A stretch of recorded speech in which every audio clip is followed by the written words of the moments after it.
Hello दोस्तों, आज के इस वीडियो में हम लोग वर्ग 10th के गणित का पहला अध्याय जिसका नाम है वास्तविक संख्या, उससे जुड़ा हुआ मैट्रिक में पूछे जाने वाला जो भी ऑब्जेक्टिव महत्वपूर्ण प्रश्न है उसको हम लोग देखेंगे। तो चलिए शुरू करते हैं आज का यह वीडियो, जल्दी से देखते हैं। तो सबसे पहला सवाल है हम लोगों का कि सबसे छोटी प्राकृतिक संख्या डैश है। तो सबसे छोटी प्राकृतिक संख्या कितना है? 1। याद रखिएगा। सबसे छोटी पूर्ण संख्या डैश है, तो सबसे छोटी पूर्ण संख्या 0 है। उसके बाद है तीसरा सवाल कि सबसे छोटी भाज्य या योगी। परीक्षा में पूछा जाता है, कभी आपको भाज्य दे देगा, कभी योगी। तो याद रखिएगा कि भाज्य को ही यौगिक संख्या भी कहते हैं। तो सबसे छोटी भाज्य संख्या 4 है। कितना है? 4। उसके बाद अगला सवाल है कि सबसे छोटी अभाज्य संख्या या रूट संख्या। ये भी प्रश्न पूछा जाता है, याद रखिएगा। सबसे छोटी अभाज्य संख्या या रूट संख्या 2 है।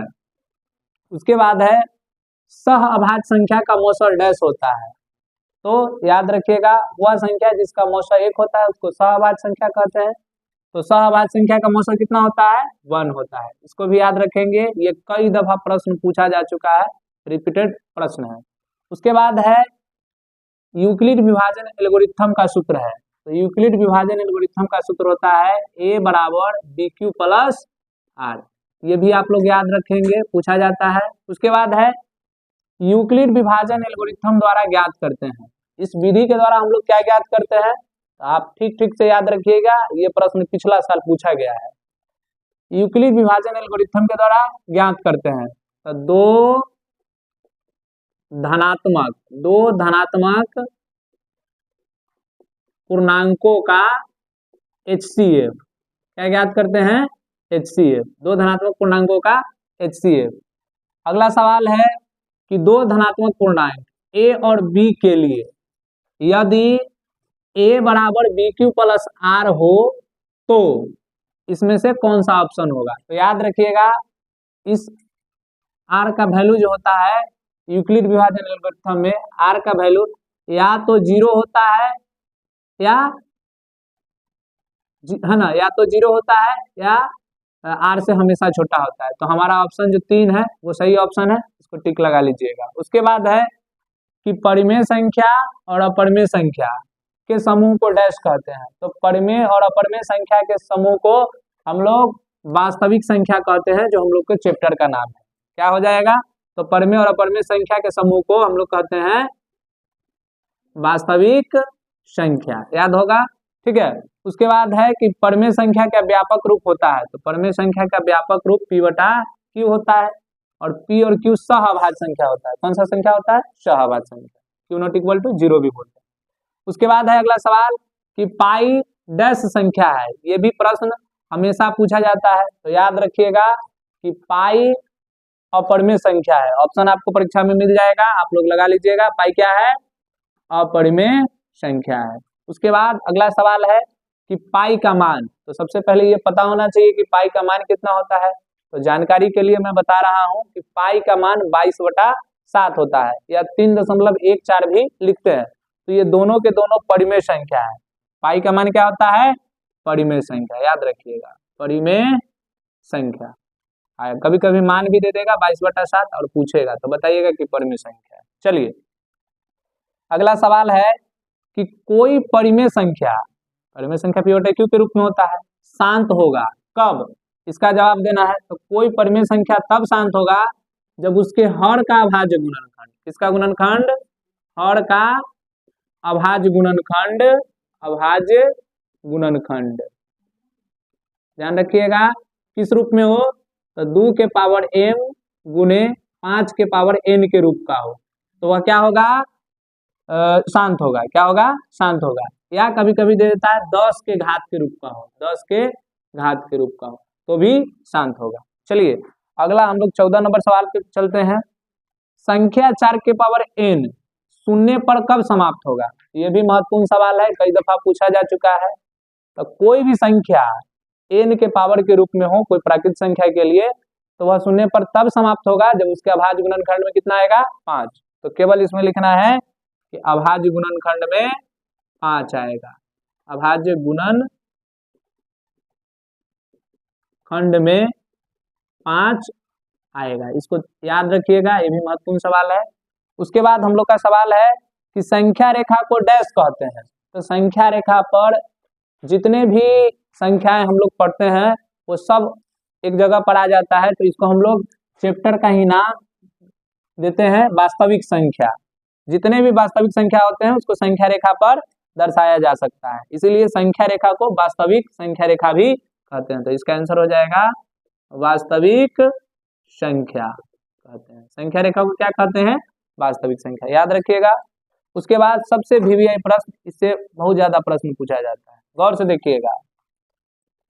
परमेय संख्या और अपरमेय संख्या का योग, योग का मतलब होता है जोड़, अंतर यानी घटाव, गुणनफल और भागफल होगा। क्या होगा?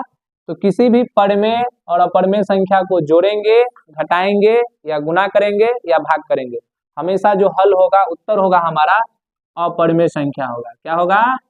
अपरमेय संख्या होगा। चलिए आगे बढ़ते हैं। 17 नंबर प्रश्न को हम लोग देखते हैं, ध्यान दीजिएगा गौर से। कह रहा है कि सबसे छोटी भाज्य एवं अभाज्य संख्या। तो सबसे छोटी भाज्य संख्या और अभाज्य संख्या पहले पता करते हैं। तो सबसे छोटी भाज्य संख्या हमारे कितना है? गौर से देखिए, भाज्य संख्या को ही यौगिक संख्या कहते हैं, और सबसे छोटी भाज्य संख्या कितना है? 4। तो यहाँ पर हो जाएगा 4। और सबसे छोटी अभाज्य संख्या, ध्यान दीजिए, सबसे छोटी अभाज्य संख्या कितना है? 2 है, तो यहाँ पर लिख देंगे 2। तो सबसे छोटी भाज्य संख्या एवं अभाज्य संख्या का गुणनफल, तो गुना कर दीजिए, कितना डैश होगा? तो 4 दूनी 8 होगा। यहाँ पर हमारा ऑप्शन का जवाब हो जाएगा 8। चलिए उसके बाद है सबसे छोटी भाज्य संख्या एवं अभाज्य संख्या का मौसर डैश होता है, तो निकाल देते हैं। सबसे छोटी भाज्य संख्या 4 है, अभाज्य संख्या कितना है? 2 है, इसका मौसर निकालिए, तो 2 दूनी 4, पूरा पूरा कट गया। तो जिस संख्या से, जिस भाजक संख्या से कटता है उसको हम लोग मौसर बोलते हैं। तो मौसर कितना हो जाएगा आप लोगों का? इसका जवाब हो जाएगा 2। चलिए आगे बढ़ते हैं, और ये जो प्रश्न हम लोग आगे देख रहे हैं कि 2 धनात्मक पूर्णांक ए और बी के लिए, 2 धनात्मक पूर्णांक ए और बी के लिए HCF ए गुने बी और LCM ए कमा बी, इसका आंसर कितना हो जाएगा? ए गुने बी। याद रखिएगा, ये परीक्षा में बहुत ज्यादा पूछा जाता है, वीवीआई क्वेश्चन है, हर साल आपसे पूछा जाता है, ठीक है। तो 2 धनात्मक पूर्णांक ए और बी के लिए दिया हुआ रहेगा, तो कहेगा कि HCF ए कमा बी गुने LCM ए कमा बी बराबर क्या होगा? तो ए गुने बी। इसी से जुड़ा हुआ प्रश्न ये है, इस तरह से भी पूछा जाता है। तो अगला प्रश्न हमारा है कि HCF गुने LCM अब बटा में ए दिल है, तो बराबर में क्या हो जाएगा? बी हो जाएगा, ठीक है, इसको भी याद रखिएगा। उसके बाद उसी तरह का सवाल है HCF गुने LCM अब बटा में बी है, तो यहाँ पर क्या हो जाएगा? ए हो जाएगा, मतलब पहली संख्या गुने दूसरी। चलिए अगला सवाल हमारा 22 नंबर है कि 2 संख्याओं का गुणनफल। 2 संख्या कोई दिया हुआ है, 19 नंबर प्रश्न को फिर से देख लीजिए। ए और बी 2 संख्या हो गया, तो 2 संख्याओं का गुणनफल, तो ए और बी 2 संख्या हो गया, देखिए इसका गुणनफल किसके बराबर होगा? HCF गुने LCM, तो इसका जवाब हो जाएगा HCF गुने LCM, ठीक है। आप लोग फॉर्मूला पढ़े होइएगा तो देखे होइएगा, उसमें लिखा हुआ रहता है कि पहली संख्या गुने दूसरी संख्या बराबर HCF गुने LCM, उसी के जगह पर 2 संख्या दे दिया। चलिए आगे देखते हैं, बहुत ही महत्वपूर्ण सवाल है, इसमें बच्चे हमेशा फंस जाते हैं। क्या सवाल है कि निम्नलिखित में परमेय संख्या नहीं है, आपको बताना है परमेय संख्या नहीं है, और बच्चे हमेशा थोड़ा सा पढ़ेंगे उसका जवाब दे देते हैं। तो आप लोग पूरा पढ़िएगा। सवाल पूछा जा रहा है निम्नलिखित में परमेय संख्या नहीं है। चलिए तो कौन परमेय संख्या नहीं है? तो गौर से देखिए, 36 में से निकल जाएगा रूट के बाहर 6, 64 से 8 निकल जाएगा, तो ये परमेय हो गया। उसी तरह 49 में से 7 निकल जाएगा, तो -9/7 हो गया, ये भी परमेय हो गया। उसके बाद है 9/81, तो गौर से देखिए 9 में से कितना निकल जाएगा? 3, 81 में से 9, ये भी परमेय हो गया। तो ये 3 परमेय हो गया, तो हमारा अंतिम आंसर √5 क्या है? अपरमेय संख्या, ये हो गया। उसके बाद अगला प्रश्न है, ये भी पूछा जाता है परीक्षा में, आप जल्दी से इसका हल कर लेंगे, उसके बाद ऑप्शन लगाइए, ठीक है। 64 के अभाज्य गुणनखंड में 2 का घात होगा, ये आपका सवाल है कि 64 के अभाज्य गुणनखंड में 2 का घात कितना होगा? तो अभाज्य गुणनखंड कर लेते हैं। गौर से देखिए 64 2 से करेंगे 32 गुनी 64, फिर 2 से लगाएंगे 16 दूनी 32, फिर 2 से लगाएंगे 2 अठे 16, फिर 2 से लगाएंगे 2 चौका 8, फिर 2 से लगाएंगे 2 दूनी 4। तो गौर से देखिए 64 के गुणनखंड में 2 कितना बार आया है, 1 2 3 4 5 6, इसको लिख देंगे 2 के पावर 6। तो गौर से देखिए इसका घात कितना हो गया 6, तो हमारा ऑप्शन 6 देखिए यहाँ 4 नंबर ऑप्शन हमारा हो गया 6। चलिए अब 25 नंबर सवाल को हम लोग देखते हैं, ये भी पूछा जाता है हमेशा, इसको याद रखिएगा ट्रिक पर। कैसे कि 0.5 रेकरिंग का मान होगा, इसमें से कौन सा मान होगा। इस तरह का जब भी आपको प्रश्न दे तो याद रखिएगा 1 रेकरिंग रहे 0 दशमलव में, जैसे 0.5 रेकरिंग है, इसका आंसर हो जाएगा 5/9। या इसके जगह पर इस तरह से पूछा जाए कि 0.7 रेकरिंग, तो याद रखिएगा इसका आंसर हो जाएगा 7/9। या इसके जगह पर पूछा जाए 0.3 रेकरिंग, तो इसका वैल्यू हो जाएगा 3/9। काट दीजिएगा तो 3 कम 3 3 तिहाई 9, इस तरह का होता है। या कभी कभी दोबारा करके दो संख्या का पूछ देता है 0.25, तो इसको कर देंगे 25 और बटा में कितना हो जाएगा 99। इसी तरह से आपसे पूछा जा सकता है कि 0.35 रेकरिंग का वैल्यू कितना होगा, तो 35/99। तो याद रखिएगा इसको। अभी हमारा प्रश्न है 0.5 रेकरिंग, तो इसका आंसर हो जाएगा 5/9। खोजिए कहाँ पर है, तो 5/9 हमारा यहाँ तीसरा ऑप्शन है, तो हमारा ये आंसर। चलिए अब हमारा 26 नंबर सवाल है, इसको गौर से देखिएगा ध्यान से।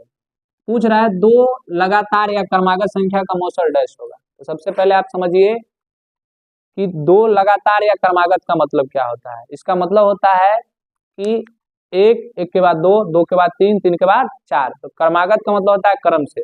तो कोई 2 संख्या ले लेते हैं क्रम से, तो मान के चलिए हम लोग 3 और 4 ले लेते हैं। देखिए यहाँ पर 3 लिखेंगे और 4, इसका मौसर निकालेंगे, तो 3 एकम 3, घट के यहाँ आ जाएगा 1, फिर 1 को घेरेंगे ये वाला 3 आ जाएगा, 1 तिहाई 3, यहाँ पर ये क्या हो गया कट गया। तो जैसे ही कट गया तो सबसे अंतिम जो भाजक है जिससे हम लोग भाग लगाते कितना है 1, तो हमारा इसका आंसर हो जाएगा 1।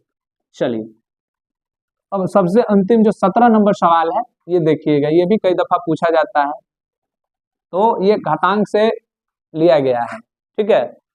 तो जब भी किसी संख्या का पावर 0 होता है तो उसका वैल्यू कितना होता है 1 होता है, इसको याद रखिएगा। तो यहाँ देखिए 8 का पावर कितना है 0 है, तो इसका वैल्यू हो जाएगा 1।